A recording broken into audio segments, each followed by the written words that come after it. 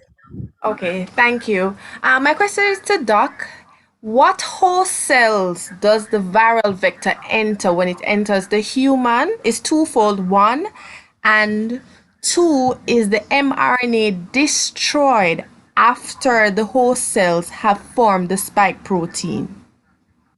So This one is a technical one, the easy one is the last one. Yes, the messenger RNA is destroyed, and we know how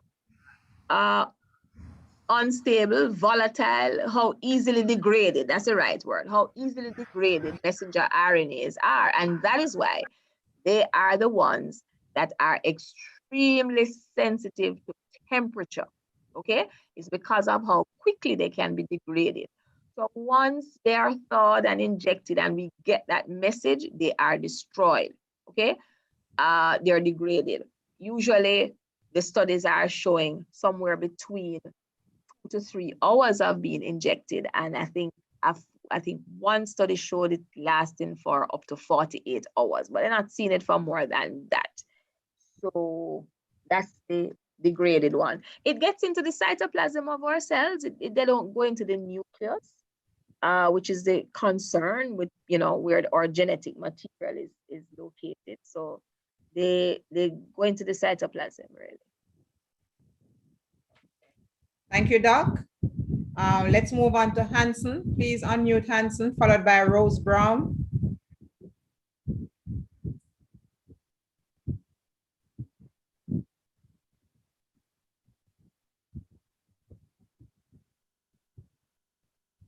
Go ahead, Hanson. Good afternoon.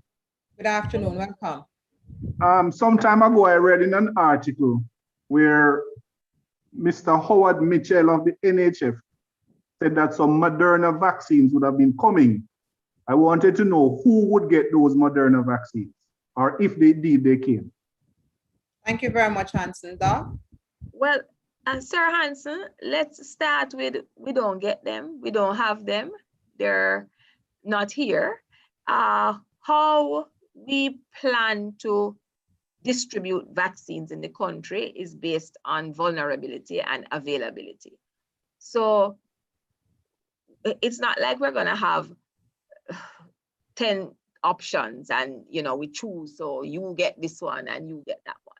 Based on supply and demand now, we only have one. We heard of Moderna. It's not confirmed that we're getting it, so we haven't even looked at that, who is going to get Moderna. However, I must state that if we're getting Moderna, it's a small amount, and therefore it would be easy to vaccinate like a particular category of persons, because we would have to save the second dose for them, because we wouldn't be sure that we're getting any more of the Moderna in particular.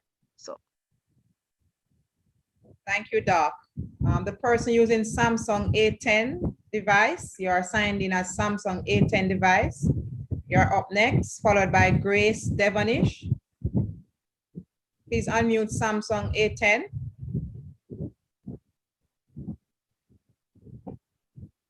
Go ahead, Samsung A10. Good evening. Thank you very much. Good evening. My question is, given the blood clot risk, albeit rare, associated with the AstraZeneca vaccine, how safe is it for persons who are on oral contraceptives, which already carry an increased risk of getting BVTs? Okay. Very good question. Very good question. But there is no increased incidence in women of the reproductive age on OCPs that have been recorded in these persons with clots. I don't have all the persons in my head, but I'm thinking back at what I saw on the platform, and most of the persons, a few of them were, the vast majority of them were males, so they wouldn't have the OCP problem. And I'm thinking, I saw a couple of females, but they were like 47. They were like outside of that OCP age. But there's no evidence that I've seen as yet that is saying that women of the reproductive age on OCPs are more at risk and should take the vaccine. I'm not seeing that at this time. Thank you, Doc. OJ Duane, followed by Sashil Grant Henry. OJ Duane, please unmute.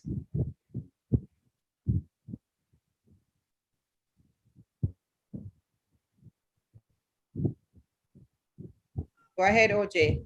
Thank you very much. I have a twofold question. So the first one is, I know we're at a stage where we're trying to vaccinate, teachers and staff, etc.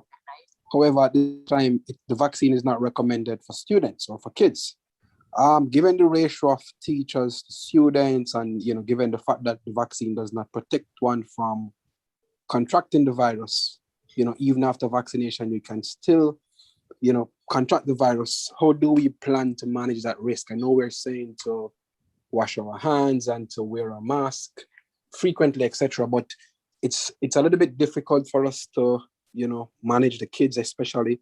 So one question is, how do we plan to go about that part of it in terms of, yes, teachers are going to be vaccinated, they're going to be going into space, they can still get the virus, that's one. And two, why is it that, let's say, for example, somebody travel, even though you have been vaccinated, you still have to wear your mask. On top of that, you still have to quarantine for 14 days. Yeah, that's the question I have for now. Thank you, OJ. Dr. Ennis?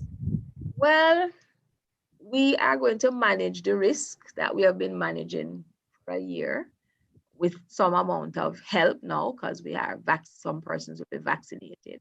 So we have to continue the education, the sensitization, and the adherence to the IPC measures. We just have to continue to do that with the children. We are protecting, we're protecting the teachers, we're protecting the elderly, because we do know that the children may be transmitters of the virus. But if you have the vaccine on board and you have your 2 doses on board, then even if it is transmitted to you, your chance of getting sick and dying is significantly diminished, all right? We know that the children might get it, but they, based on what has been happening in the world, they are going to recover. They're going to get better, all right? So once we practice our IPC measures. Now, with regards to traveling, remember I spoke to, and you know the variants that may exist. And when you travel from country to country, you can have variants in your respiratory tract. You can even have the original. And when you come to a country, not only this country, but when you travel, you can take the virus with you. So we want you to quarantine so you don't spread it to people in your country who not yet vaccinated. I mean, Jamaica is nowhere near our 70% as yet. So we want you to quarantine as well and protect those not yet vaccinated. Thank you, Doc. There's a question in the chat that says, isn't it true that the vaccine we chose is the least effective of all the vaccines created? The short answer to that is no. You're looking at effectiveness, and I think a vaccine that can say that in the 20,000, the 40,000 trial persons that received the vaccine, not one of them died from the phase 3 trial. I think effectiveness in preventing death and severe illness and even symptoms at 79% is quite significant. So I wouldn't discount that in any way. It's 100% that me not go dead. I mean, what more can I ask? All right. Thank you, Doc. Sashil Grant Henry, please unmute. While we're waiting for that to happen, Doc, there is a question. Can we just remind our teachers how do they go about getting vaccinated? So we want you to come out in your numbers. You should make an appointment. We are recommending that you go online, www.moh.gov.jm,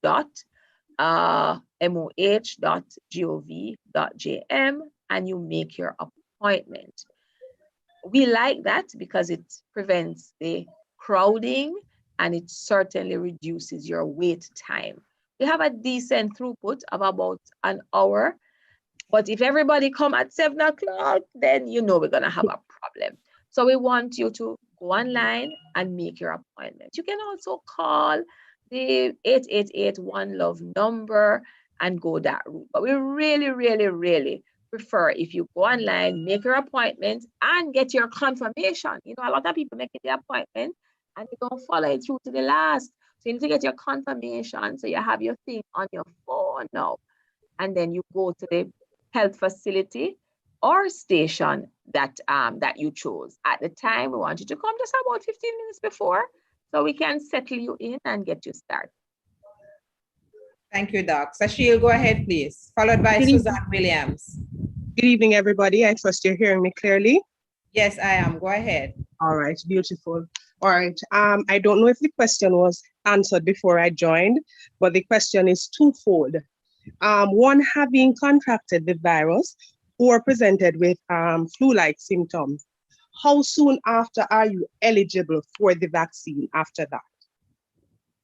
Okay, Dr. Ennis? Yes, so if you contracted the virus and you had symptoms, we want you to be symptom-free before you get it. And if you're asymptomatic, you have to complete your quarantine period of 14 days. Okay, but what if you just had flu-like symptoms but didn't test positive? Well, if you didn't test positive because you didn't test, or you didn't test positive because you're negative? No, I'm asking the question generally. No. Okay, so if you just had flu-like symptoms and you did not have a test, then you're only assuming that you possibly had the illness.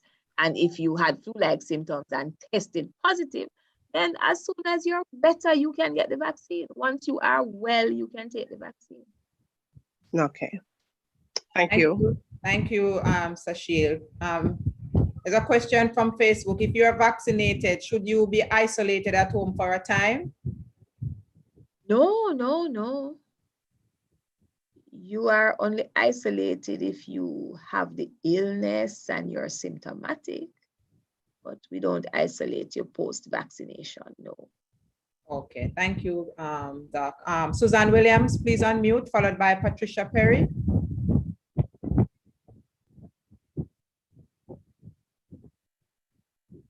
While we're waiting on Suzanne, Doc, there's one from Facebook. What information do we have to show how effective this vaccine is? Is there any data? Well, the data is coming out slowly, coming out of the UK, coming out of Israel are two that I know of. Their hospitalization has decreased. Their deaths have also decreased. And well, AstraZeneca was for UK. So we can continue to monitor the numbers in the United Kingdom. But so far, their hospitals are doing much better. They have less persons with severe illnesses being hospitalized, and their death rates the death rate is going down a little bit. Okay, thank you, Doc. Suzanne, go ahead, followed by Colleen Thompson. Good afternoon. There has been some discussion in the media recently about a drug called Ivamectin, I think. How effective is this drug as an alternative, or can it be looked at as an alternative to taking the vaccination if somebody's not comfortable taking the vaccination for one reason or another? Thank you, Suzanne. Thank you. Well, Ivermectin has been used and it shows some promise in persons with the illness. So you have the illness and you're hospitalized. It's an option.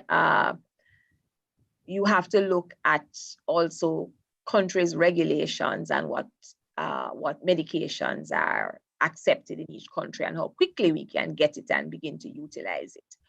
So there are some studies and it is showing some promise for persons who are ill. The vaccine is not for you if you're ill. You're to take the vaccine before you get ill, so you don't get ill. So it's not really an alternative.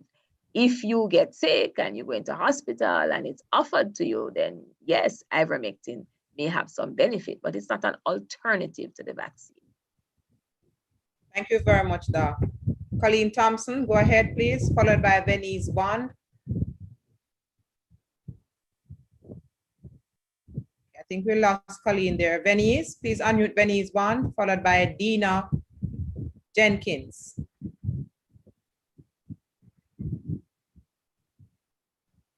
Please unmute Venice, followed by Dina Jenkins.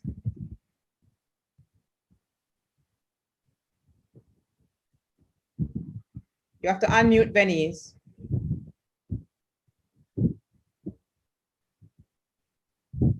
Okay, Dina Jenkins, please unmute. Go ahead. Hi, pleasant afternoon, everyone. Good afternoon, welcome. Thank you. Well, I have a question. Not sure this is the right platform because I do not want to scare anyone, but I have gotten the vaccine on Friday of last week. Unfortunately, I have some of those, well, maybe I would say about 90% of the side effects that are listed. As such, I'm still going through those 72 and apparently going, 48 to 72 hours of the symptoms.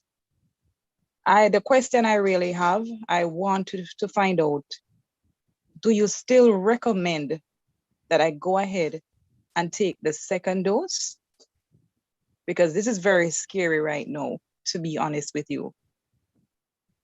So thank you for that. I'm sorry for your side effects, but if you took the vaccine on Friday is the 9th, then you are still within the 72-hour period that we expect the things to happen. You must be comforted that it means your body is reacting in the right way.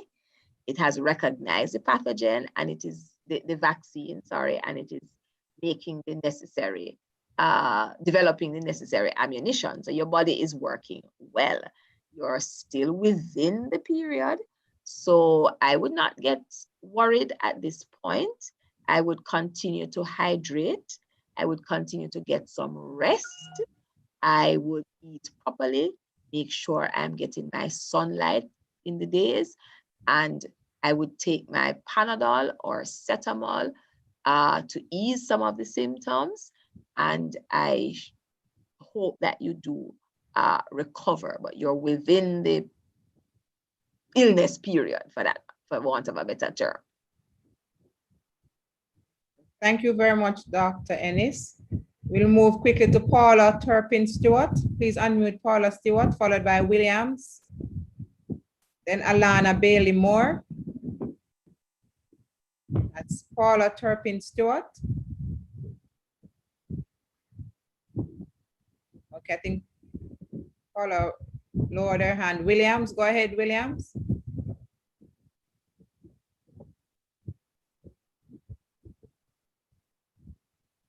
Paula, you're there? Please unmute.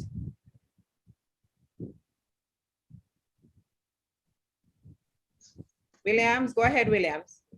Okay, good evening, everyone. Good evening, welcome. Thank you. I am allergic to penicillin injection. Is it okay for me to go ahead and take the vaccine? Yes, ma'am, it is. Okay, thanks much. Welcome. Thank you, Williams. You're welcome. Paula Stewart, are you still up? Please unmute. If not, let's take Arlene Smith.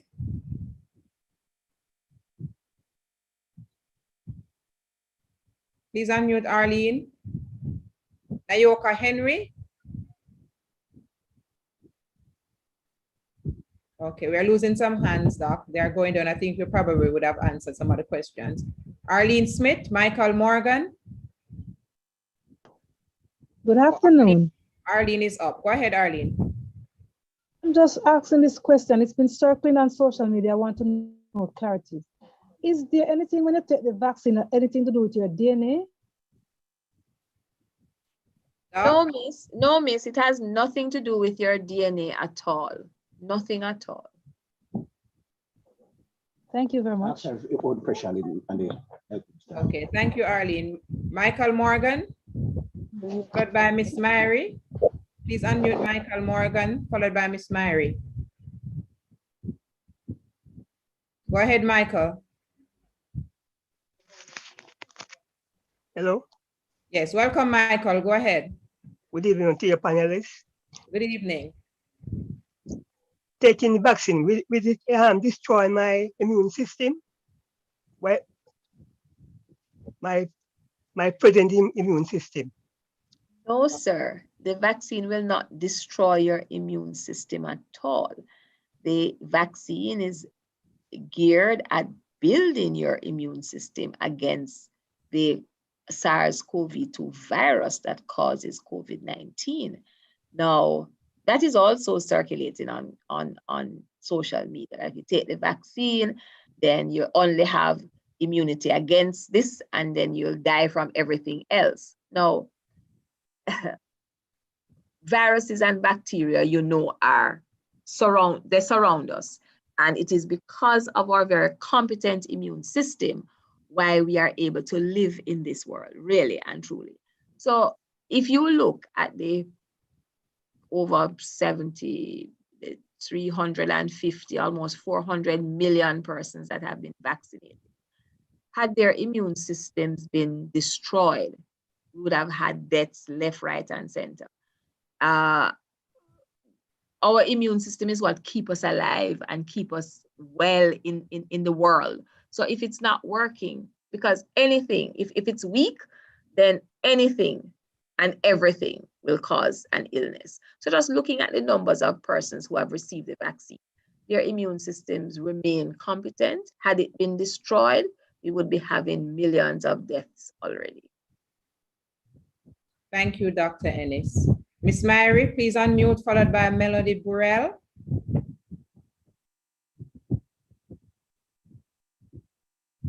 Please unmute, Miss Mary.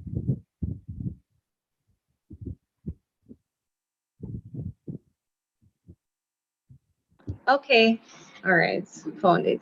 Hello, good afternoon, everyone. The question was asked, however, I didn't think it was answered. If we decide not to take the vaccine, is it a case where it will affect our job, saying that we will be asked not to come in because maybe we're not in alignment with whatever it is you want us to do? The vaccines are not mandatory. Okay. Is that helpful, Miss Mary? Yes, it is. Okay, thank you very much. Min N. Williams, please unmute, followed by Rachel McIntosh.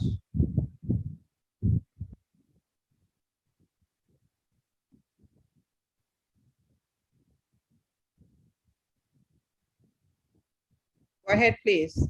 Min N. Williams.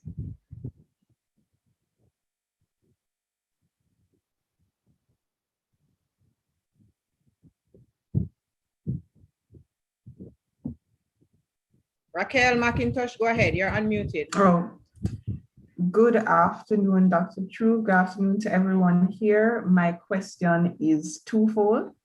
So in the bulletin communicated previously, it said I'm a lecturer, by the way, teachers have to show a work ID and proof of in order to get the vaccine. What can I use in place of a work ID to prove that I am employed to my institution? Because some of us may have expired IDs, we're at home, we don't really have the use. What can be used in place of a work ID to show that I am employed to my institution?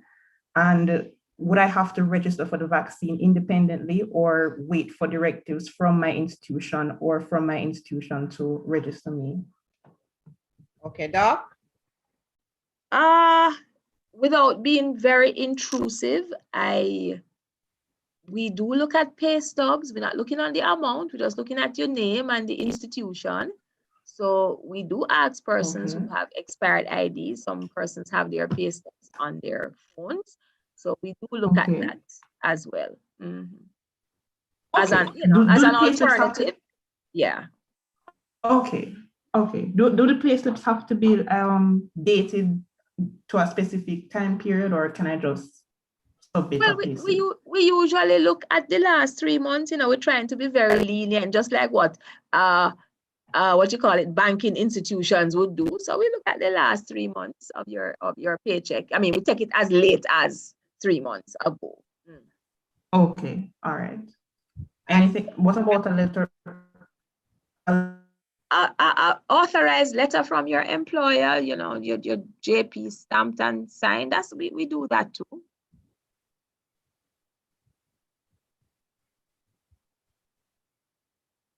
You're there, Raquel?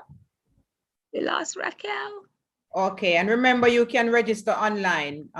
Dr. Ennis spoke earlier to it. You don't have to wait on your institution to schedule your appointment. You can go online and register and set up your individual appointment. Select your site that you want to go. All of that is online. It's a very, very easy process. So we encourage all our teachers and support staff to go online and make the appointment. It makes it much easier when you go to the sites. Doc, there's a question here in the chat. Does the vaccine affect fertility in women? No, it does not. It does not. It does not. If you are diabetic and on medication, do you think it's a good idea to take the injection? Yes, it is. Okay, so I think that's it for that section. Let's go to Cordette Haynes. Please unmute Cordette Haynes, and then followed by Jen.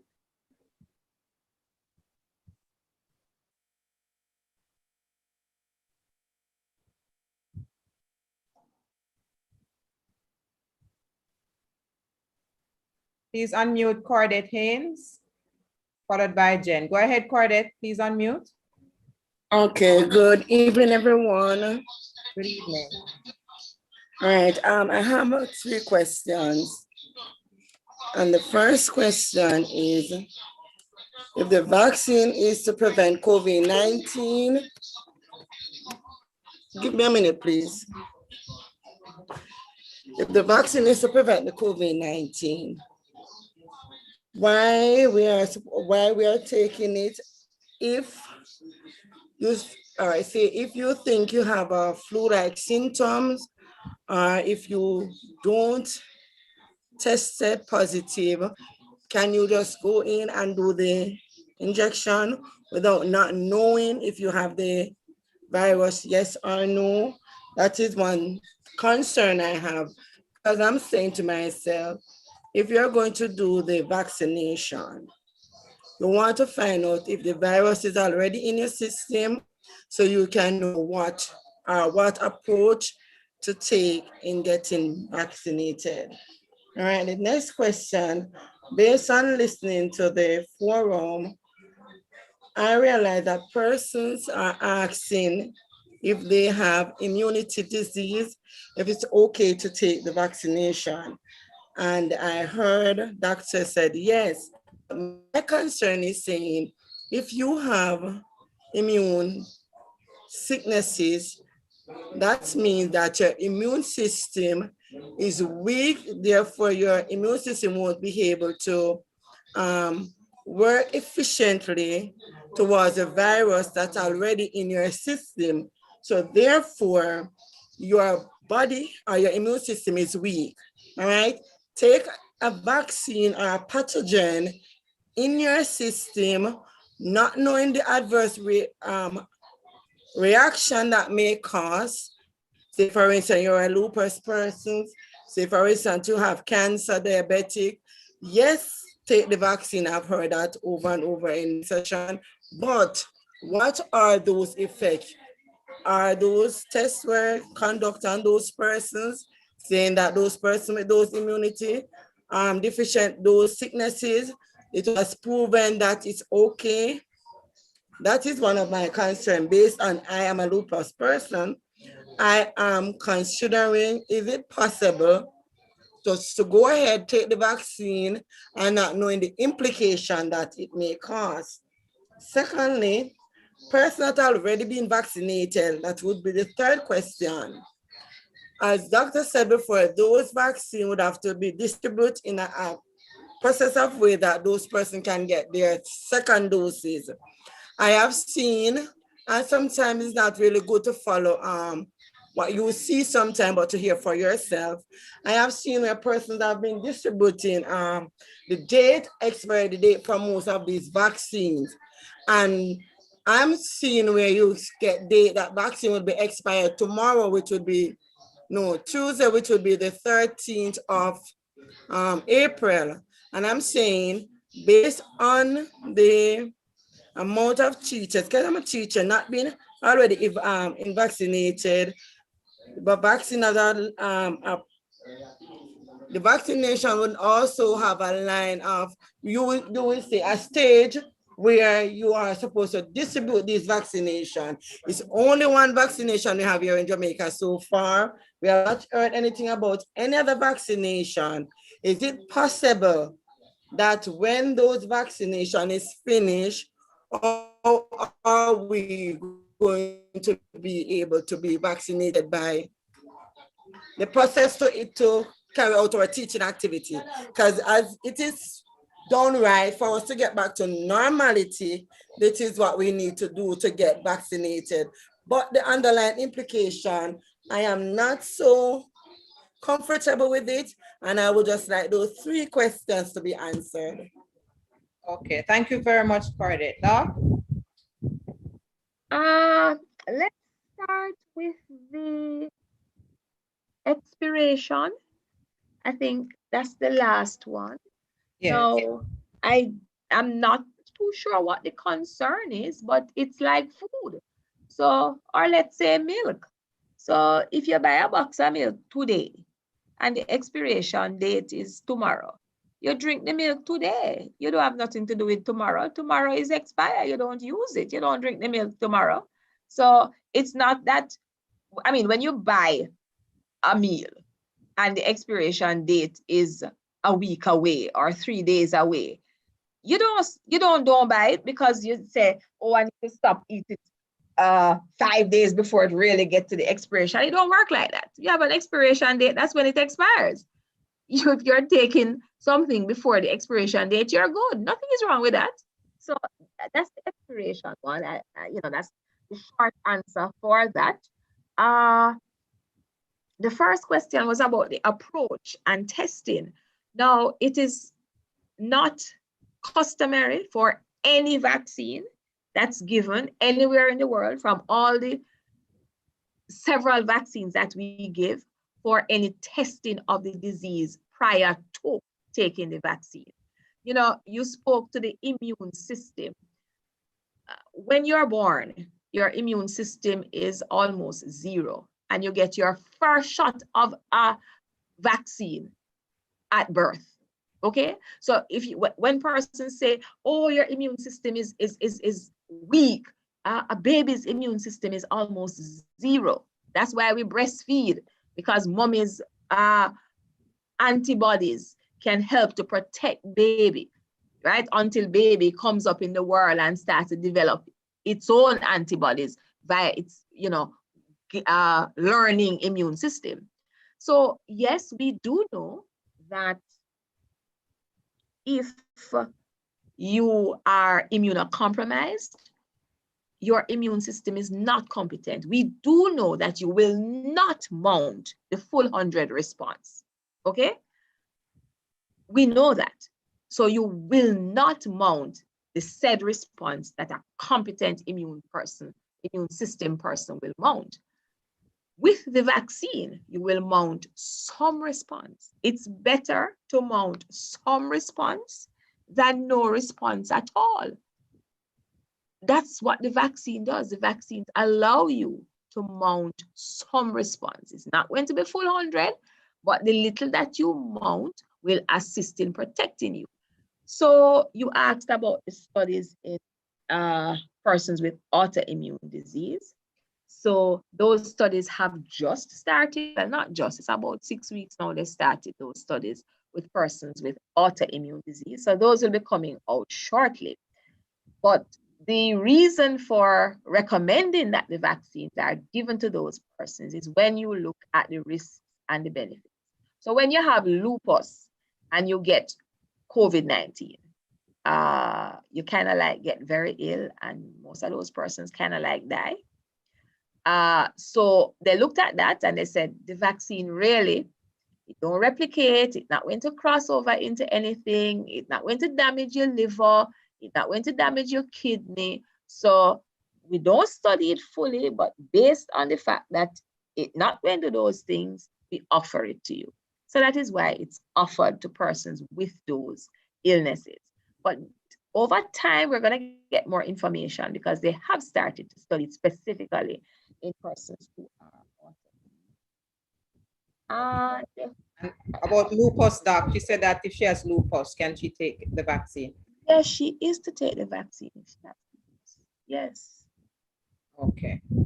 And if she's experiencing symptoms, flu-like symptoms, or she's not well, should she wait or you are right? So if you are unwell, especially if you have an autoimmune condition, we're not going to give you the disease, the vaccine. We want you to be as in your most well state, all right? In your most well state, so that you can mount your most efficient immune response. All right, we're not going to give you when you're sick. And we all know this because when we carry our babies to the health facility, if the child have a 104 temperature and vomiting, the nurse not giving you. The nurse said, go home, baby have to come back, don't it? So it's pretty much the same. If you're sick, you're not gonna get it. Okay. And we don't want you to mask it, you know. This is another thing that is important. No, seriously, everybody. Yes. A lot of persons, because they want the vaccine and them things that got done upon them. Them sick, you know. And them, like when you fly, and them take the whole heap of Panadol, and them take everything. So in a little 2 hours when them with you, them kind of look good, and then them go home, go pop down. We don't want that. If you're sick, just wait, you will get your vaccine still. Just wait till you get better. Okay, thank you very much, Doc. And just to remind our teachers, the persons at the health sites, they are very cooperative. So yes, bring your ID, your national ID is acceptable. They may look at your pay slip, they will look at your JTA card. They have been very accommodating to our educators. There's actually a section created for teachers in sites where there are other persons, and that center moves very efficiently and quickly. And our teachers have been very facilitative, working with the instructions at the site. Doc, I had the opportunity to visit a site today and I witnessed that for myself. Very good management, and our teachers are cooperating and they're getting the assistance. So just please take your IDs, take a letter from your employer. If you don't have a staff ID, take your national IDs with you, take your letters from your JP. The Bliss site managers, they have been very, very facilitating to ensure that our teachers are supported through this process. Let me just move quickly to D. Shaw, followed by Manderson. D. Shaw, please unmute. Then we'll go with Manderson. Doc, while we are working that through, it says here, if it is to build our immune system, why can't we use alternatives to build our system? I don't like the word alternatives. I like combination. So we are always going to continue to use what we use in the Caribbean. So we all are use the turmeric and the ginger and the garlic and the peppermint, and we using, what you call it now? Moringa. We all are use them things. That's fine. Nothing is wrong with that. But we need some help. We used that from last year. A whole heap of people still are dead. So we just need a little help. That's all. And we work together. You know, the synergy of things. That's all we're saying. It's not a all or nothing. It's a combination. Combination. Thank you. Disha, you're unmuted. Go ahead. Followed by Delia Bender. Good afternoon. I don't know if this question was addressed, but I came on late. But I am also a lupus patient, but with additional problem, antiphospholipid antibody syndrome.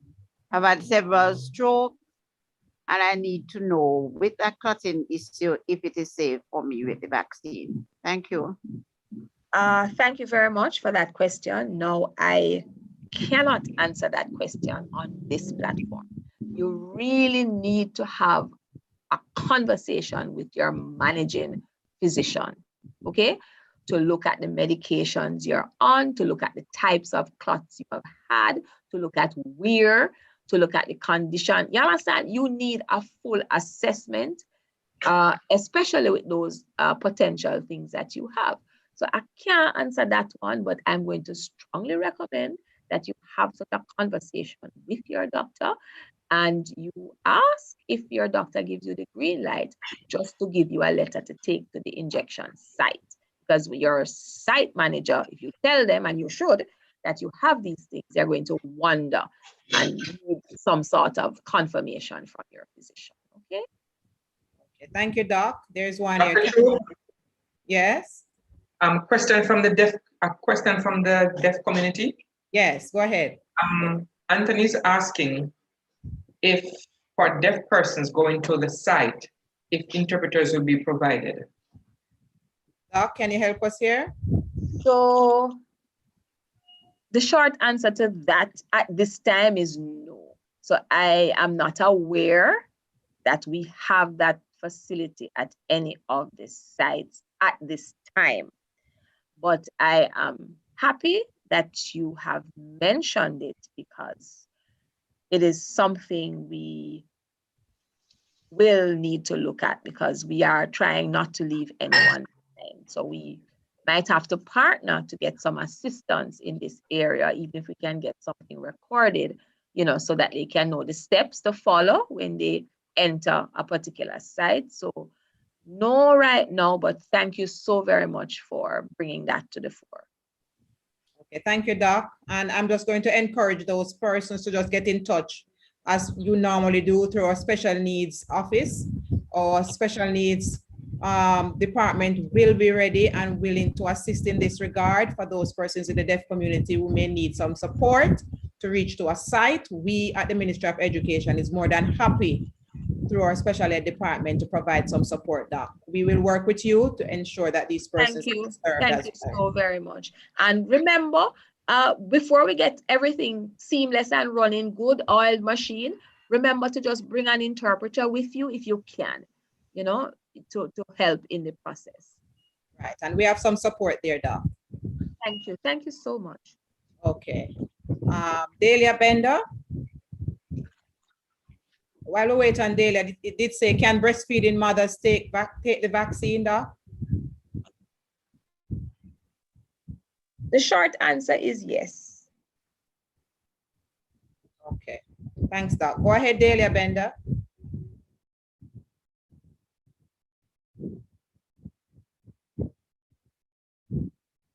Please unmute Delia. Followed by Perlette Allen. Delia, please unmute. All right, can we move to Perlette Allen? Then followed by Evan.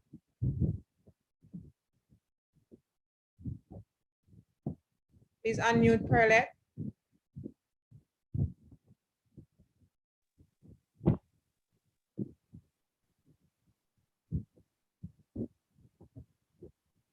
Doc, while we're waiting on that, there's a question here through the Zoom.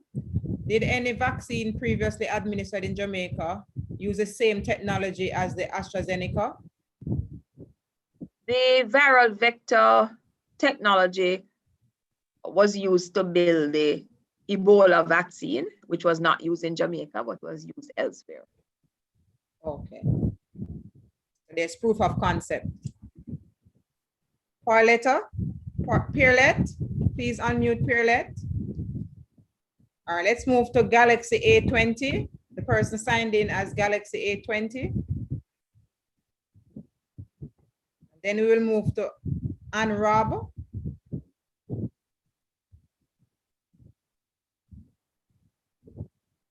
Galaxy A20, please unmute. Peerlet Allen. Okay, Galaxy A20 is up. Go ahead, please. Good afternoon, everyone. Good afternoon, welcome. Good afternoon. Question here.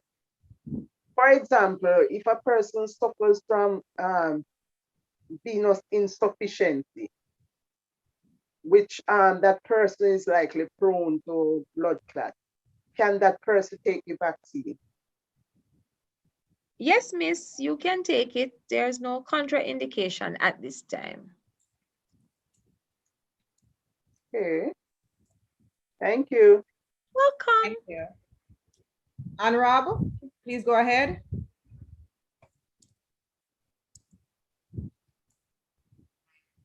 Go ahead, Honorable.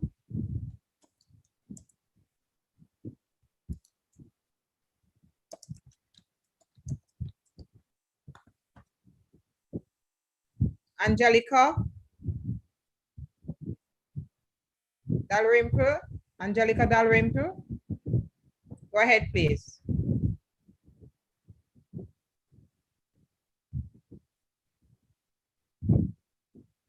Okay, we're going down quickly, Doc. Alicia Martin Newville.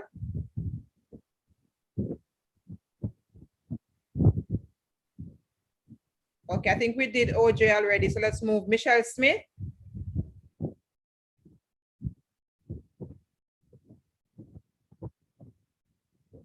Okay, Anne-Marie Wright Mullings.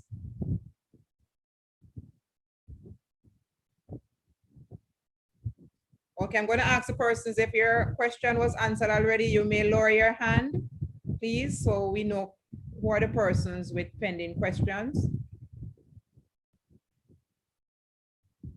Okay. Deron Potter.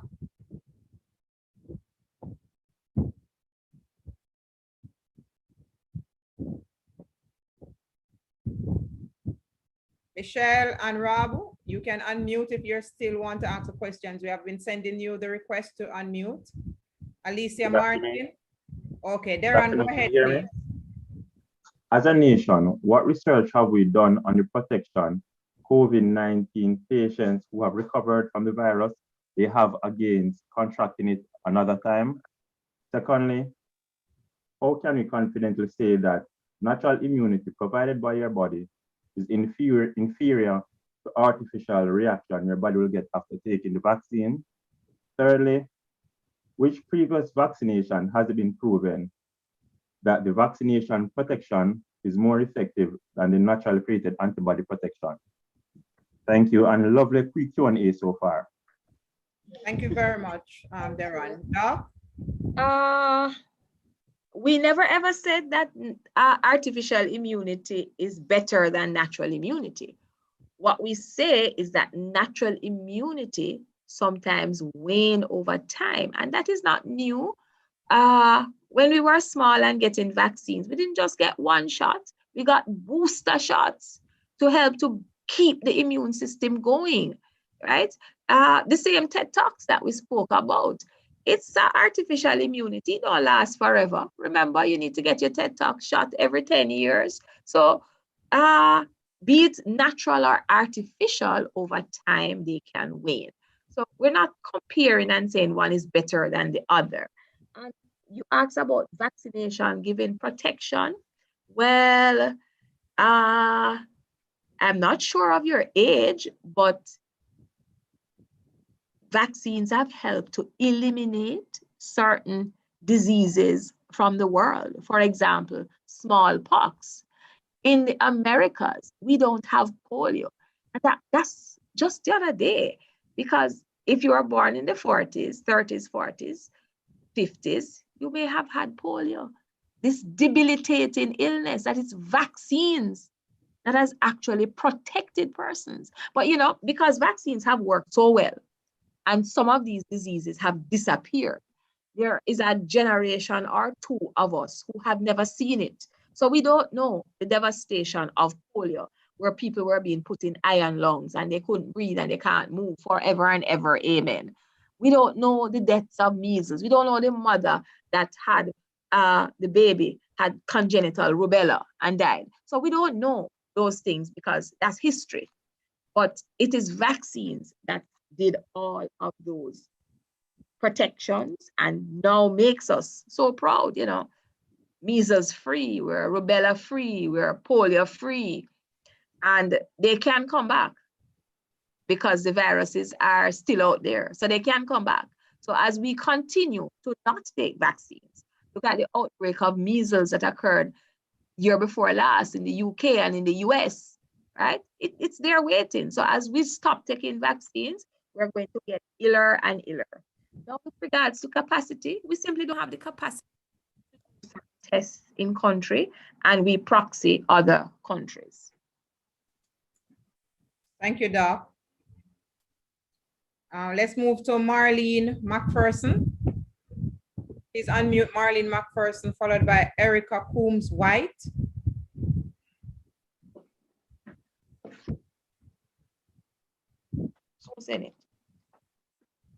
Arlene, go ahead, please.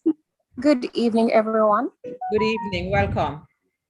My question is to Doc. The question is, does the AstraZeneca vaccination contains whole blood or blood fractions such as red cells, white cells, platelets, or plasma? No, ma'am, it contains none of those things. Thank you very much. Welcome. You're welcome, Marlene. Erica Coombs-White.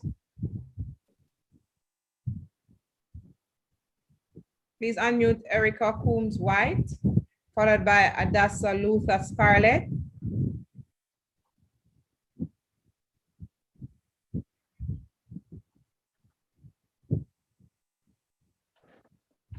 Erica, go ahead and unmute.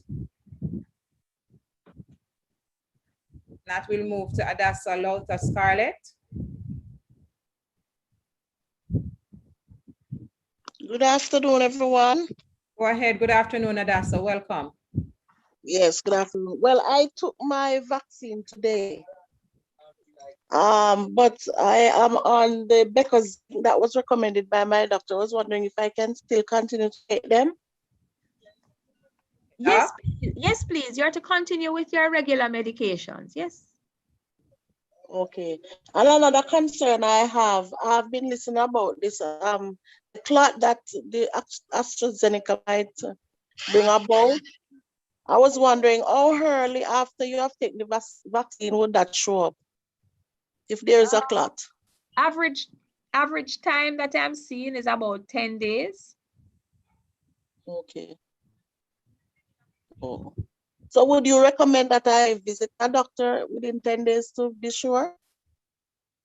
Well, you will visit your doctor, be it 10 days or less if you develop pain in your cough, if you develop shortness of breath, if you have difficulty in making a whole sentence, all of those things. If you have chest pains, severe chest pains, and those things, whether it's 10 days or less, you need to visit your doctor. Okay, so those would be indicators as to a blood clot. Possible indicators. Okay. Yes, yes. Okay, thanks very much. You're welcome, Adassa. Thank you to Doc on behalf of Adassa. Let's go to P. Hill. P. Hill, go ahead, followed by Heather Allen. Okay, P. Hill is gone. Heather Allen. Followed by Codner, that's Highfield Codner. Heather, please unmute. Go ahead, please.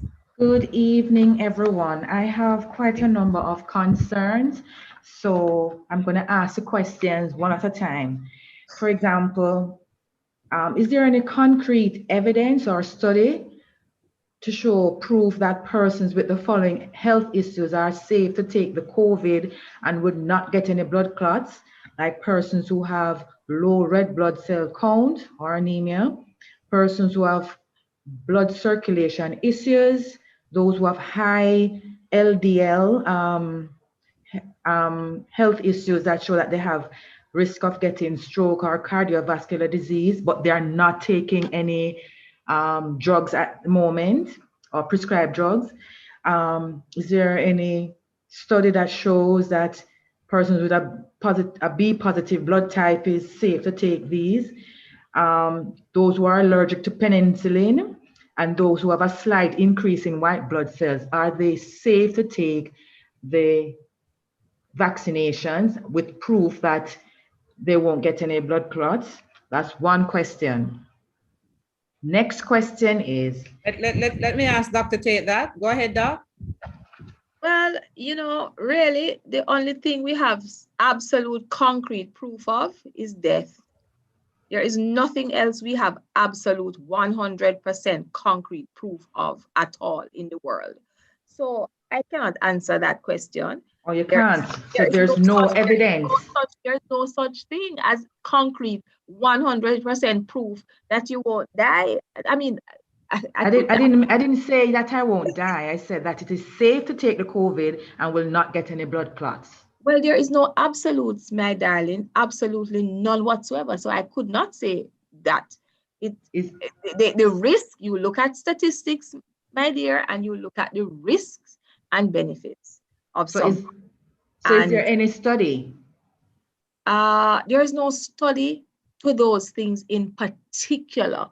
There are persons who were involved in the trials who would have had some of these illnesses and they have survived. But there was no study picking out persons with anemia or picking out persons with any of the conditions you mentioned, putting them in a group and looking at them with the vaccine. There is no such study that has been done. Okay, because I'm actually describing myself with those conditions. So since there's no study, I do not wish to take the vaccine then, because there's no proof. There's no study to alleviate my fears, you know, where taking these vaccination is concerned. My next question is, the vaccines from the past that you had mentioned, like polio, smallpox, etc., do they have the same makeup or ingredients? And why do you say so? Is there any study that shows that this is so? Same ingredients like what is given for the COVID-19? And the third question is there any study or any evidence that shows that there's a correlation between the deaths of persons who already taken the COVID-19, and especially AstraZeneca, since that's the one that's being offered to us now? What do they have in common? Why did they die? Do they have the similarities?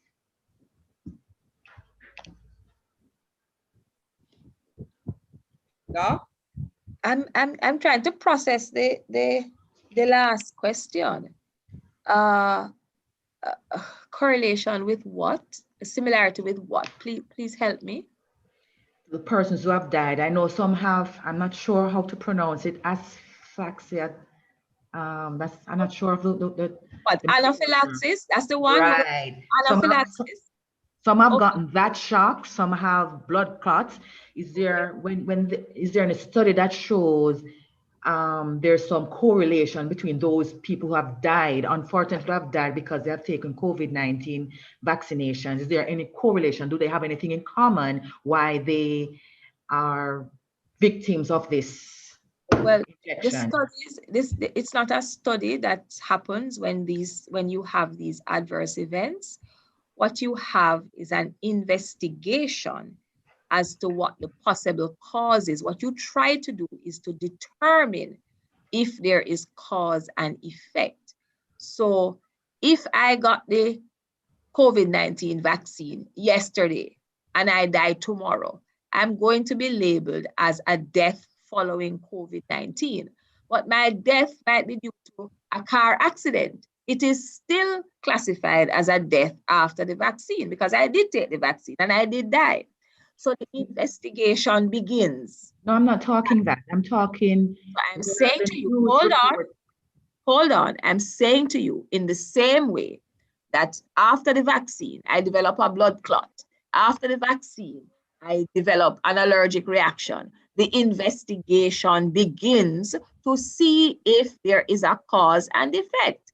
And the studies so far, the investigations of the persons so far have shown that they continue to need further analysis with regards to the blood clots, right? In one particular analysis, they looked at clots in the brain and they said for the population, they normally would get about 0 clots for that in that particular number. What they saw in the 200 million people were 4 of that type. So they continue to investigate those 4 persons to see if they have something underlying that would make them more susceptible to developing clots. So that's how it works, right? Okay, so it's inconclusive. Investigations, exactly. So until that is complete, then I cannot say that the cause of this person's death is because of the vaccine. We have to wait on the full investigations to come out. But based on how much they have had so far, it is saying that we certainly need to look more closely at the clots, because if we were expecting 4 and we saw 8, let us continue to investigate. That's how it works. Okay, what about the second question about the makeup of the vaccines? The vaccine that's being used now, they're utilizing a different platform. So how different is this? Well, one vaccine, for example, had the weakened version. You pick up the virus, okay, and you weaken it, and then you inject it into people. That's one platform. This platform is not using the virus at all like that. It is not using the live virus or the killed virus, a different something. It is using the coding, a piece of the genetic coding, so that you can just get the immune response. All right. So it is not the same thing.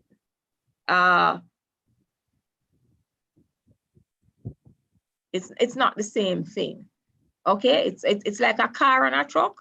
They can drive, but it's 2 different vehicles. It's the same things, something different, a different platform. Okay, thank you, Doc. Thank you, Heather. All right, we'll move now to DL3. DL3, person logged in as DL3, please unmute. Then moving down to Sinclair Jones. It's Tracy Ann Sinclair Jones, you are next. After DL3, unmute DL3, go ahead, please. Good evening. Good evening, welcome. Go ahead, please. Yes, I'm a bit concerned. I have all respect for Doc, but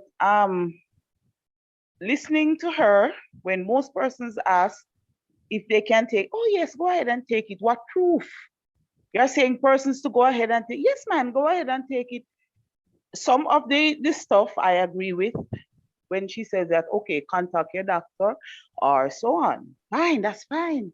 But some persons, not everybody, because some of us can do our research on Google, just like some of the doctors same way, because my doctor, the same thing, you go to the doctor and he has to be looking on Google same way for some of the answers. So everybody come, oh, if I have this, and yes, man, go ahead and take it. What proof do you have? What proof do you have that it is safe? Yes, we are waiting. We are still waiting. And another thing, I know you said it's not mandatory now for the teachers to take it, but I am sure that down the line, they are going to ask, say, for example, you apply for a new job, they are going to ask you, to show proof that you were vaccinated and all of those. So they are saying, no, it's not mandatory, no, but I know further down the line, that's what's going to happen. Thank you, DL3. Doc, you may proceed. And just to remind everyone that we are, the plan is to conclude this session at 7 p.m. Go ahead, Doc. Oh, okay, so I can't speak to the future, so I don't know what is going to happen tomorrow. I know that the vaccine is not mandatory at this time. Like most persons, I am waiting to see what will happen, but I can only speak to the now, the here and the now, and I have not, I can't speak to the future like that. I simply don't have that kind of information. You are asking for evidence, I can share with you the studies that were done with the persons who were in the clinical trials. I am not speaking off the top of my head. Oh yes, oh take it. I'm not seeing in my research deaths in the meta-analyses that have been done on those studies. I'm not seeing those deaths. When I don't know, when I'm not sure, I say so. When I think you should consult with your physician for a more comprehensive review of your case, I also say so. So if you're hypertensive, I know that persons who have high blood pressure, persons who have sugar, persons who have heart condition, when they get COVID, they die. I know that. I've seen that. That has been happening since last year. Look at the 500 plus people who die here in Jamaica. Are they well people? Are they people with nothing wrong with them? No, they have comorbid conditions. So I see that. And I know that when you look at the trials of the vaccines, they say when you take it in these persons that they have looked at, they don't get ill. They get the virus, but they don't end up in hospital and they live. So I can only present the evidence as I have it. And because I have that evidence, then I can confidently say, take this here. The ones I don't have the evidence for, I have not committed to saying yes to those. I'm just being honest. So what I know, I know. What I don't know, I don't know. Thank you, Doc. Thank you for your honest response. We'll move to Tracy and Sinclair Jones, followed by Alana Bailey Moore. Sinclair Jones, please unmute.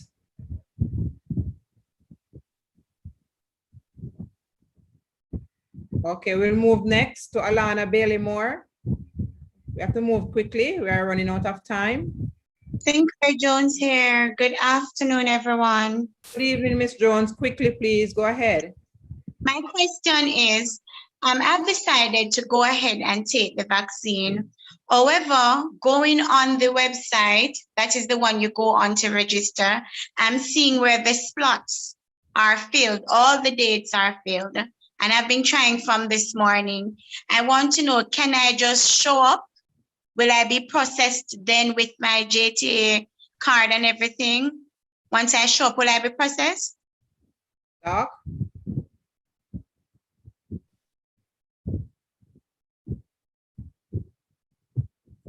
Dr. Ennis, are you there? Oops, I was muted, sorry. So guess what?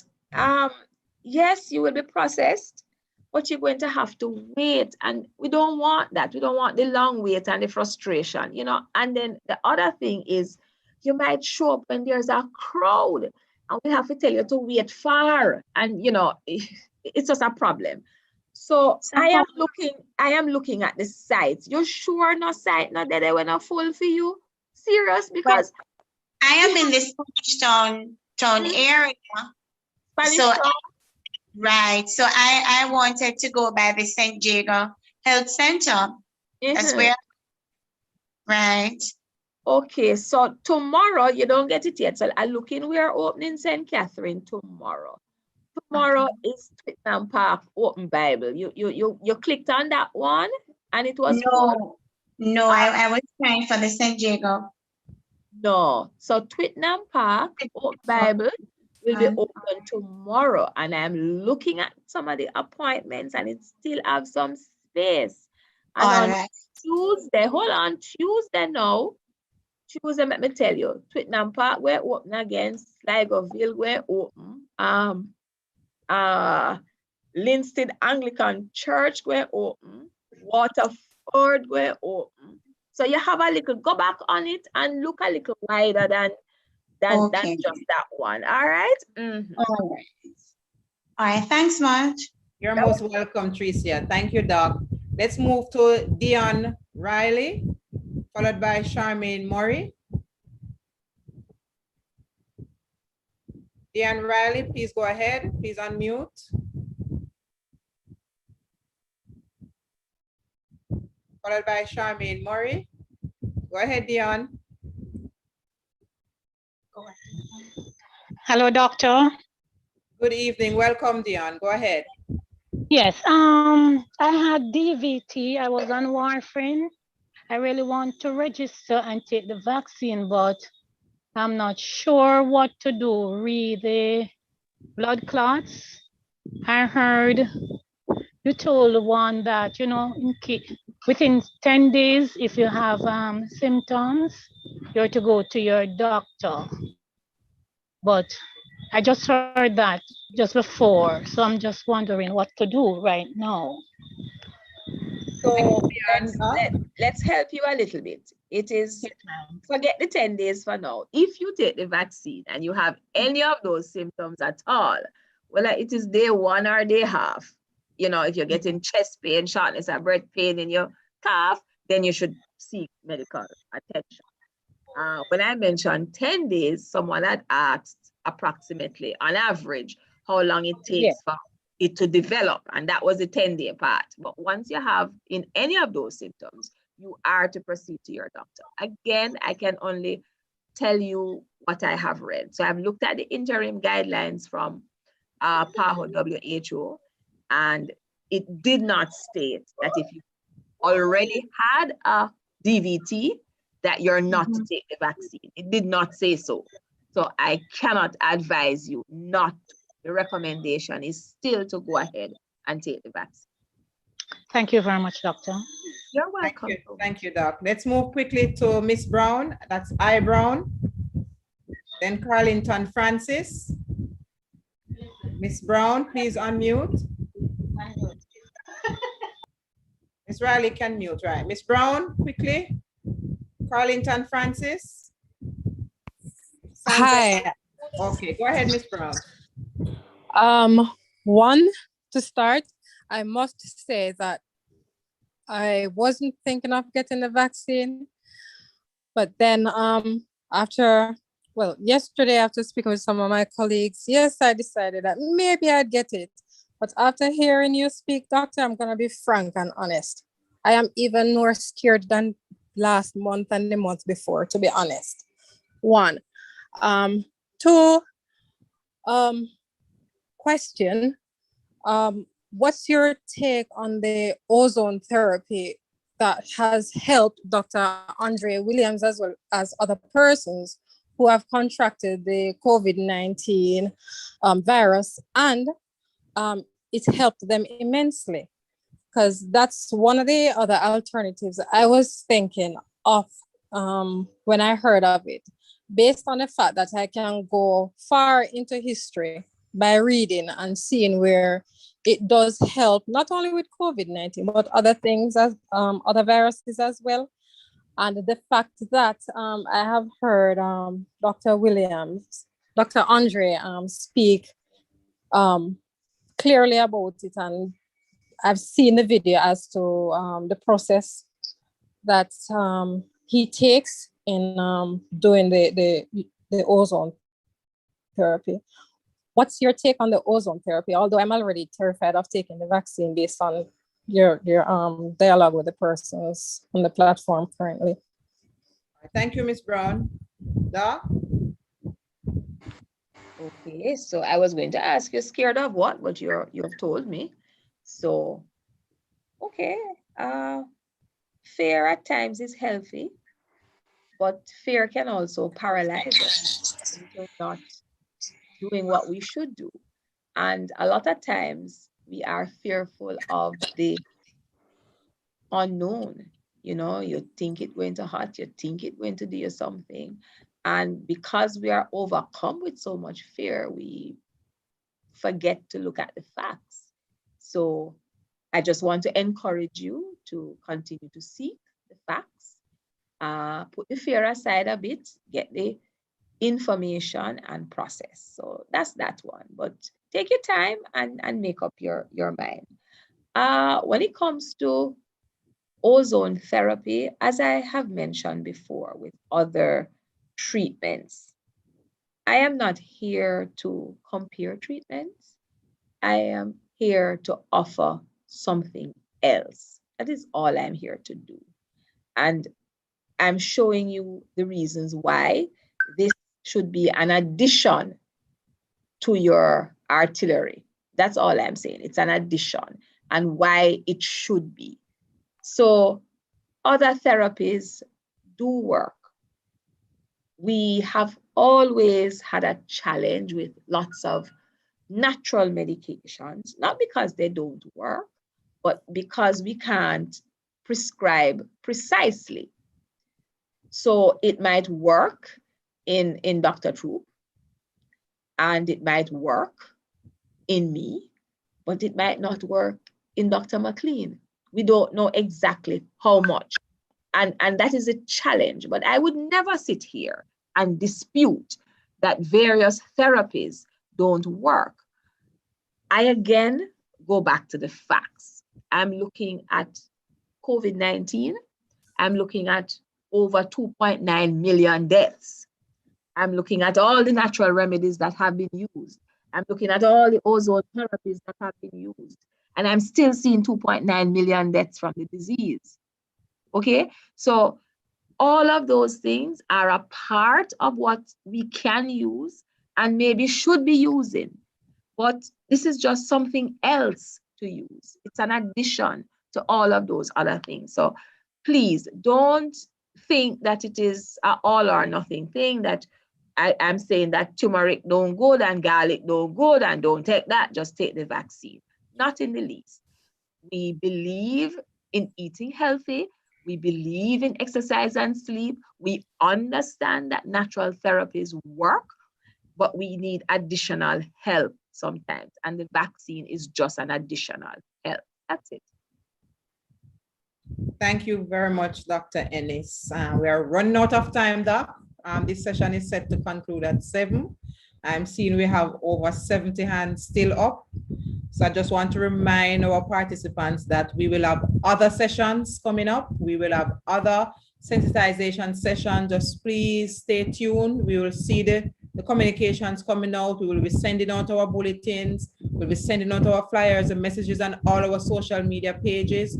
We know we have to do more sessions like this. That there are several questions, and I mean, they are very good questions. I'm just saying, I really believe our teachers are doing well this evening in terms of probing and making sure that they get everything possible to make the decision that they need to make.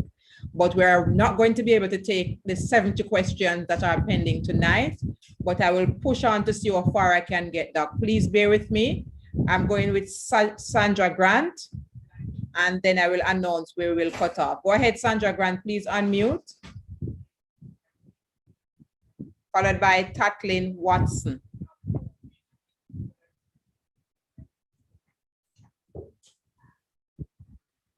You can mute Carlington. Carlington, did you go already? No, I haven't gone already. Okay, go ahead, Carlington. Then we'll follow by Sandra Grant. Good evening, everyone. My concern is, can we be, I know the doc said that it's not mandatory, but can the principals force or demand us as teachers to take the vaccine? Because I think that we should, I am up taking it, wait and see to see the effects and to see what the studies show for all the others before me have taken it. So can principals force the teachers to take it, even though the doc says it's not mandatory? Can principals still go ahead and force teachers to take the vaccine? Thank you very much, Carlington. Doc? That's a policy question that I cannot answer. We have our laws in this country. We have our labor laws. We know what is mandatory and we know what is not. And we know if we believe we're being unfairly treated, then we know what sort of how we should channel our activities. We have laws that govern certain things, and we utilize them. So if you believe that you're unfairly treated or you are being coerced or even mandated to do something against your will, then you have the proper channels to go through for it to be rectified. So I can only say that at this time, the vaccine is not mandatory. I know that some countries, for example, will say, you can't come to my country unless you're vaccinated. We have a choice. They're a sovereign state. You're turning your yard. If they say, don't come to my country unless you have it, then you have a choice. You don't go to their country, you stay. So, but in our country, it's not. And I believe there are enough laws that persons can draw on, assist if they believe they're heading in a wrong direction. Thank you very much, Doc. And just to reiterate that the vaccine is not mandatory at this time, and there's no law that has dictated to any organization that each member must take the vaccine. So if it is that you have any concern with regards to the communique at your school level, just please get in touch with your regional office. We will intervene and provide a guidance to our principals as per the regulations at this time. Okay, Sandra Grant, go ahead, you're unmuted. Followed by yes, Simon. Good night.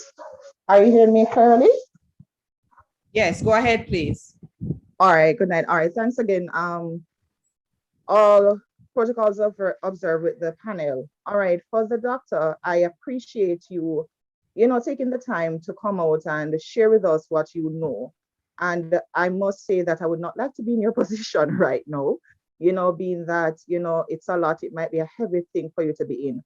But my question is, I'm listening to my colleagues, and I too have my hang-ups about the vaccine, right? And based on what I've heard so far, one colleague asked for proof, so to speak, or research that she can relate to, that she can go to say, okay, research was conducted on persons with various diseases that she labeled, that she highlighted, and these were the results and so on.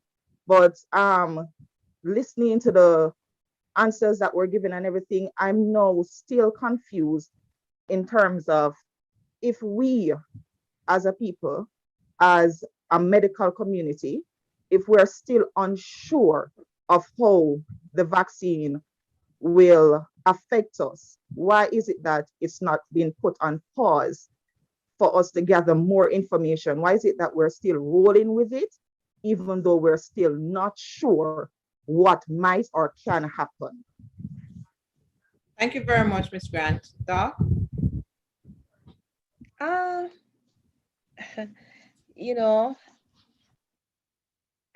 not sure if we all appreciate the deaths that have happened. So we could put a lot of things on pause. We can put a lot of things on pause and just continue to have people die. And if that happens, then you're going to get another whipping. It's very strange. When we had no vaccines in Jamaica, for example, it was, why Jamaica don't get vaccine? Every other country getting vaccine. Why Jamaica don't have vaccine? When Jamaica got vaccines, why you get that one? Why you get that one? And I don't really know. I'm glad you are sorry for me in my shoe, but I really appreciate yeah, I really appreciate your disclaimer that you're sorry for me. But sometimes I really don't know what to do. We have had that back and forth thing with persons going, oh, Jamaica is behind, and then we get it. I do understand. Honestly, I do understand. But it's just my concern. It's apologies. It's just my concern that, all right, for me, the reason I'm so concerned is just this.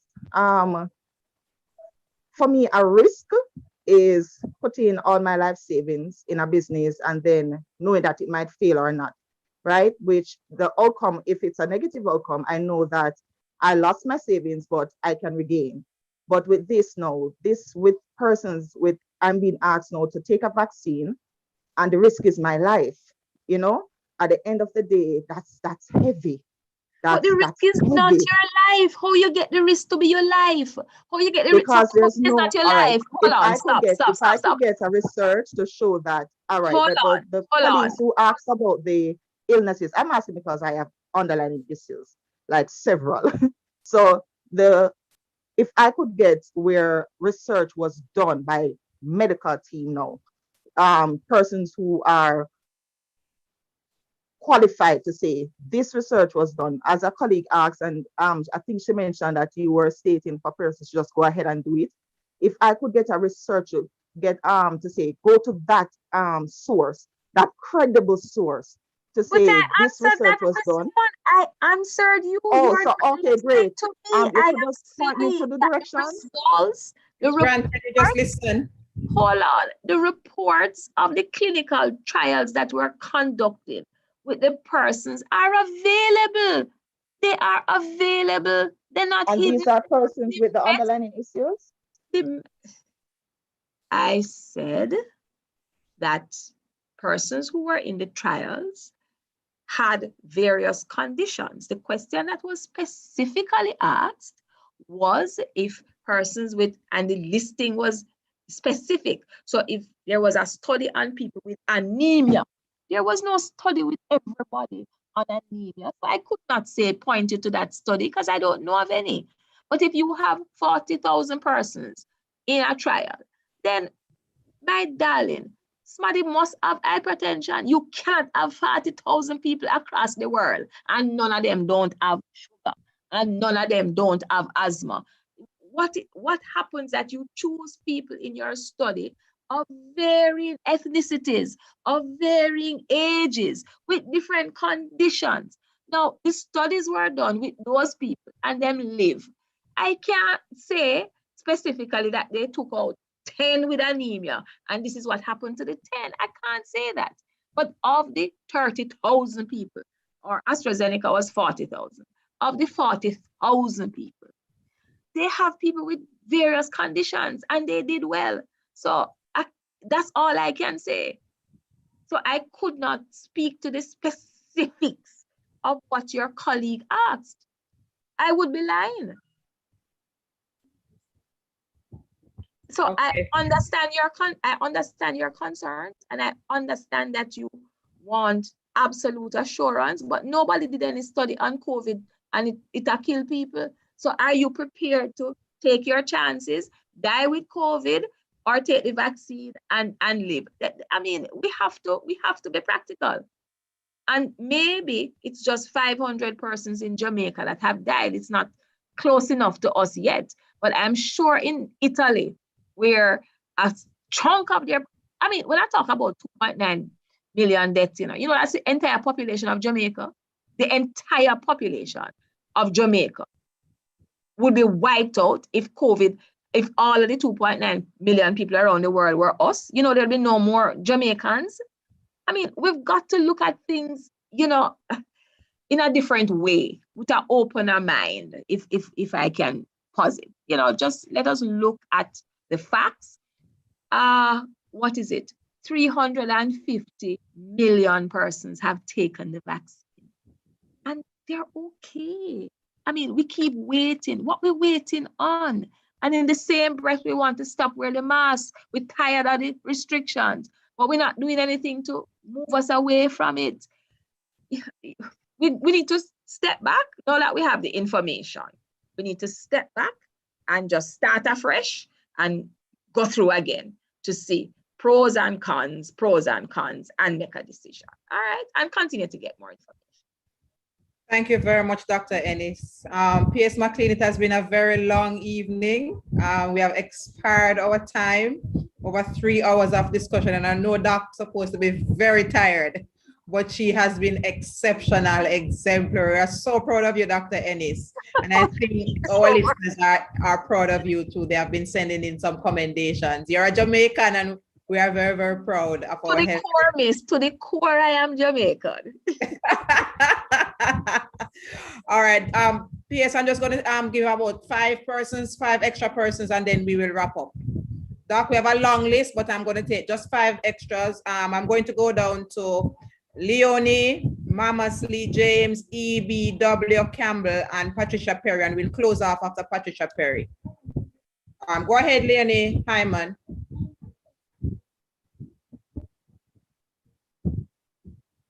Followed by Mama Lee James.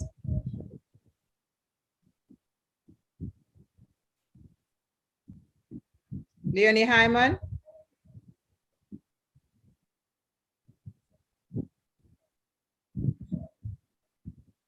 All right, Miss Lee James? All right, we'll move down. EWB? EWB, please unmute.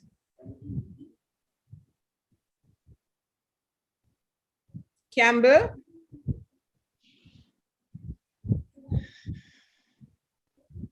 Okay, go ahead, EWB, followed by Campbell and Patricia Perry. Okay, good night, everyone. I have a few questions. The first one is, when doctor was talking about polio, I realized that those vaccines take years to develop, and these days, like with the coronavirus, out of nowhere you have the vaccine. So I'm saying maybe that's why some people don't trust it, because it's like they just put some stuff together to say that it's going to cure the coronavirus. And also I think that's why I think that's why people don't trust it. Also, in the press conference, the Prime Minister said he was waiting to see what happened. So maybe he gave off the impression that the vaccine is not safe and he doesn't trust it, so that's why he is waiting to see. The next thing is with the blood clots. When you were talking about that, that must be, well, I think that must be a side effect of the vaccine, because most of the questions you're saying, yes, you can take the vaccine, that. But I think that you're not really stating the real side effects that persons might get after taking the vaccine. For example, some persons in America took the vaccine and their arms are swollen. And some people also have seizures. So can you please answer that question? And I have another one. Okay, we won't be able to take the other EWB, EBW. We're really out of time and there are a few other persons waiting. Doc, could you please respond to those? Well, first of all, vaccines don't cure any illness. Vaccines help to prevent illnesses, help us to not get very ill from them or die. So vaccines don't cure any illness at all. It's not a therapeutic, it's a preventative measure. That's why we take vaccines, to prevent, not to cure. All right, so the vaccines were not designed to cure, and they will not be designed to cure at this time. You spoke about the speed with which things happen. I spoke to the various platforms and the different things that happen. And I understand the challenges that persons have, and that's understandable. But I go back to thinking of before we made a motor car. We had horses and donkeys, and then when car came in, it was a big thing. And then we didn't have airplanes, and then we started having planes, and they would fly at 0 speed, and then we got to planes quickly that can go around the world pretty much in almost 24 hours. I mean, we make advances, and we move with the times. When cell phone did just come out, they were like, huge. What are they now? So different platforms allow us to get things faster, to reach quicker. Now we're in a global village because we can get from one place to the other in a short space of time. So I can't explain the different platforms anymore. If we're not using the same thing and we're using something that makes us go faster, then that's just how it is. And over time, I'm sure over time, we'll come to appreciate that the 18 months, 12 months to make the vaccine now that we think is short in another 20, 30 years or outside of our generation, when they're making it in 2 weeks, those people are going to say the same thing. It's short, but it took them a year 40 years ago. So, you know, with regards to this seizure business of vaccines, now, I don't know if the persons were epileptic who took the vaccine. I don't know. We have to remember, you know, that before you take the vaccine, people have illnesses. People have sickness, you know, before they take the vaccine, and people die without them taking the vaccine. They die from heart attack, from seizures, from DVTs, from strokes. They die. We all die from something, whether you take the vaccine or not. And if it's your time to die, whether you take the vaccine or not, it went dead said way. So I can't say that the person with seizure is attributed. And you said to me that I'm not speaking of the true side effects. Well, if you know of true side effects and you can verify them, please share them with me. I can only tell you of the ones I have read about. And I believe I was honest about blood clots. I said that it is plausible and they continue to look into it because they believe that there may be a correlation. But I cannot say that it caused seizures because I have not seen that. So I cannot say that. And I do not know the circumstances of the patient who had seizure after a vaccine. If that patient is epileptic, he would have had seizures all his life. I don't know. So I can't say that. And I just spoke to the Prime Minister. I don't know. I can't answer that because I'm not aware of that. And everybody was waiting. I think third world countries have waited because vaccine administration started in December of last year in other countries. And there are still countries in the third world that have not received their vaccines yet. So I think we have waited. And again, I say, if Jamaica did not take one vaccine, you'd have still here. Why is it Jamaica don't get a vaccine? Everybody else get. Why we don't get?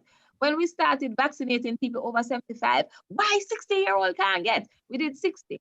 Why we can't give 50? And yet I don't want it. So, you know, we're just working through what we believe is the scientific evidence, and we continue to just provide credible information. That's it. Thank you. Thank you so much, Dr. Ennis. We have 2 to go. Campbell, please unmute, and then we'll close off with Patricia Perry, the final question for the night. The other persons with their hands up, I'm going to ask that you just send through your questions for us on our social media pages. We will follow up with you. We will take the questions. We will get the responses out through our social media pages. Please just send through the questions for me. Campbell, go ahead, and we follow by Patricia Perry. Okay, good evening. Good evening, everyone. Good evening, welcome. Thank you. My question is, what considerations are made for students who have underlying conditions, such as respiratory illnesses, seeing that students are required to return to face-to-face classes, you know, and they are not vaccinated? Okay, thank you very much, Doc. I think you had responded to this before. Yes, so IPC measures, please. IPC measures, the infection prevention and control measures, must be adhered to in a most fulsome way. Okay. Right. Wearing your mask, washing your hands, social distancing, very important. Thank you very much, Patricia. Go ahead, Patricia Perry. Good evening, everybody. I'm so happy for this forum. I was waiting for it a long time. I was told that if you are allergic to the ingredients in the medication, you are not to take it. That's the reason why you're not to take it. I'm wondering if that is so, how do I know if I'm allergic to anything in it? Okay, so I did show the ingredients, and I told you that it has sugar in it. Well, let me tell you, it has sugar in it. It has ethanol, which is an alcohol. It has some protein in it. The proteins are histidine, and it has some salts, magnesium salts, and it has sodium chloride in different concentrations. It has water for injection, plus the inert vector and the genetic material for the spike protein. So that's the composition of the AstraZeneca vaccine. I have found one person to date, a Jamaican, who is actually genuinely allergic to alcohol. Seriously, genuinely allergic to alcohol. And it's the one person in my medium to long career of medicine. I have found one person allergic to alcohol, and I have not offered that young lady the vaccine because it says ethanol in it. And even if it's a TOPSA ethanol, it's still alcohol. So I wouldn't chance it. You understand? Yes. So those are the things that are in it. And again, I should say that the majority of allergic reactions that we see in vaccines, which country we're seeing them in? We're seeing them in the United States. We're seeing more allergic reactions with Pfizer and Moderna than we're seeing with AstraZeneca. We're seeing more clots with AstraZeneca and Johnson & Johnson than we're seeing at this time with Pfizer and Moderna, okay? So, you know, we have to look at all of the things when we're looking. Thank you so much. You're welcome so much. Thank you very much, Patricia. I'm happy you were able to get your question in. I am happy. Doc, we are at the end. I know you have been so facilitating. You have given so much expert advice. You have spoken about the composition of the vaccine, the side effects, its effectiveness. You have answered questions concerning the fears of persons. I mean, you have done it all, and we are very, very grateful. I'm going to hand over now to our PS to just close off for us, and just to give further updates, as I would have indicated earlier. There are going to be more sessions. Don't give up if you didn't get your questions answered today. We are going to facilitate others coming up very soon. PS, over to you. Thank you, Dr. Troop. I think I can say the same thing. You must be so tired. You handle this aspect so expertly. I am really proud of you. The education system is proud of you, Dr. Troop. I'm proud of Jamaica education system. Dr. Ennis, what can I say? You were a real medical doctor this evening. You were also a true Jamaican. You made your answers really very simple, very specific, easy for us to understand.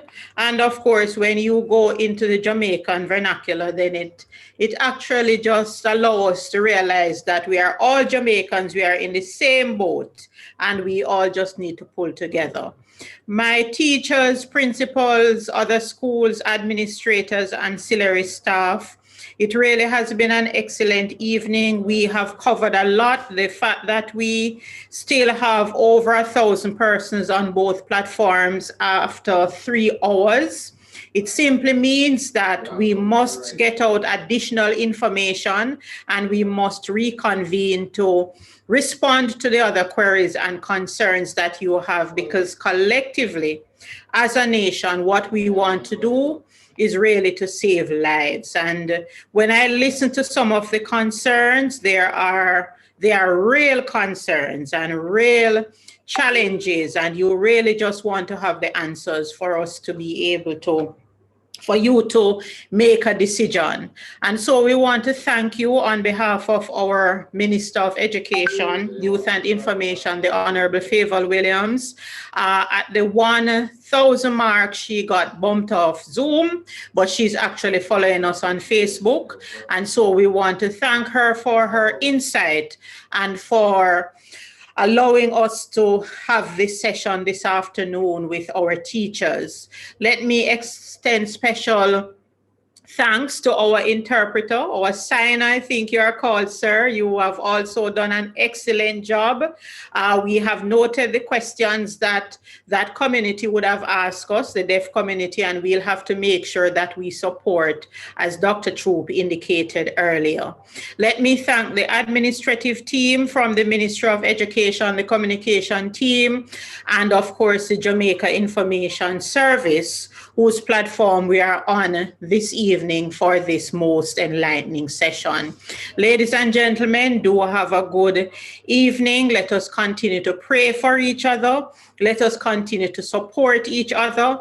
And let us just understand that we are people on the journey of life, and we will have challenges, but collectively, we can assist each other in solving and in resolving these challenges. Thank you one and all, and do have a good night, and of course, an excellent week. Thank you. Thank you. Thank you. Good night. Good night, everybody. Good night.